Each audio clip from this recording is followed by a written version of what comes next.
একটি দোকানের ভিতর বিশ্বকাপের ৪৮টি দেশ। কি শুনে অবাক হচ্ছেন? অনেকেই বলছে এই দোকানটি যেন এক মিনি বিশ্বকাপ, যেখানে ফুটবল বিশ্বকাপের মহোৎসব মেতেছে এক সুতোয়। একদিকে উঠছে ব্রাজিলের পতাকা, অন্যদিকে আর্জেন্টিনার পতাকা। এভাবেই স্টেডিয়ামের মতোই পাশাপাশি রাখা হয়েছে ফুটবল বিশ্বকাপে অংশ নেয়া ৪৮টি দেশের পতাকা।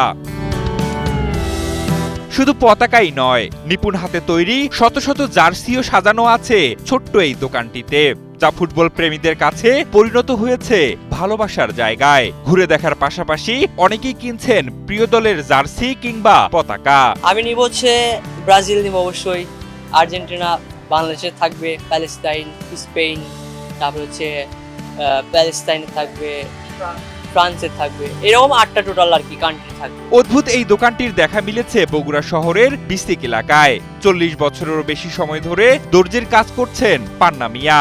ইতোমধ্যে ফুটবল বিশ্বকাপের এবারের আসর নামলেও কার্যক্রম থেমে নেই ছোট্ট এই দোকানটিতে। ফুটবল প্রেমীদের উন্মাদনা বাড়াতে অবিরামভাবে সেলাই মেশিনে তৈরি হচ্ছে একের পর এক পতাকা। তবে কেউ পতাকা কিনলে তাকে একটি খেলার সময়সূচি বিনামূল্যে দেন তিনি। বগুড়া এরকম আর পতাকার সব আমি একটাও দেখি নাই, এইটাই দেখা। এখান থেকে আমিও পতাকা নিতে আসছি।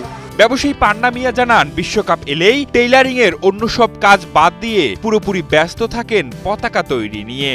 গত বিশ্বকাপে বিক্রি বেশ ভালো ছিল, এবারও ব্যাপক সাড়া পাচ্ছেন তিনি। এবার তৈরি করেছেন ৪৮টি দেশের পতাকা।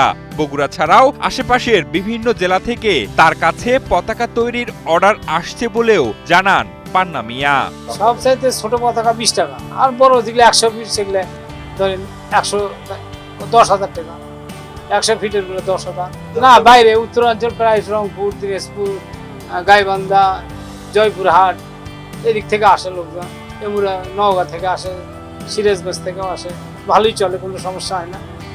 ইদানিং আসে আরো প্রচুর বেচা কেনা হচ্ছে এবং প্রচুর লাভ হয়, প্রচুর লাভও আছে। ইনশাল্লাহ ছোট বড় সব ধরনের পতাকা আমার কাছে আছে। ১ ফুটের থেকে ১০০ ফিট পর্যন্ত পতাকা আমার কাছে আছে।